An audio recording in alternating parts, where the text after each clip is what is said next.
கற்பூரவள்ளி தொக்கு எப்படி பண்ணுறதுன்ட்டு பார்க்கலாம். ஸோ நான் இன்றைக்கி அதை எல்லாமே இலையை பிரிச்சுட்டு தண்ணியில் அலசி வச்சுருக்கேன். அந்த இலைக்கு தேவையான பூண்டு பல்லு தோல் எடுத்து வச்சுருக்கு.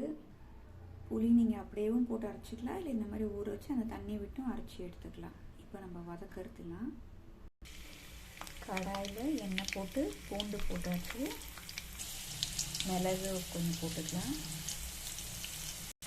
இதை அப்படியே கையிலே நுணுக்கிட்டு அப்படியே போட்டுக்கலாம். இது வதங்கட்டும். ஸோ இந்த ஸ்டேஜ் வந்ததும் நான் ஆஃப் பண்ணிக்கிறேன். ஆறுனப்புறம் ஜாரில் மாற்றிக்கலாம். இதில் இந்த புளி தண்ணியும் கூட ஆட் பண்ணிக்கலாம் அரைக்கிறதுக்கு. தேவையான கல் உப்பு, கொஞ்சம் வெந்தயம் போட்டுக்கலாம். கடுகு தாளிப்புக்கு, ஜீரகம், வெறும் ரெட் சில்லி பவுடர். இப்போ அரைச்ச அந்த கற்பூரவள்ளி இலையும் அந்த பேஸ்ட்டையும் இதில் போட்டாச்சு. பெருங்காயப்பொடி கொஞ்சமாக, ஓமப்பொடி,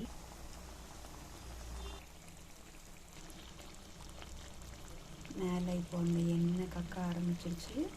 ஸோ இப்போ நம்ம ஸ்டாப் பண்ணிக்கலாம்.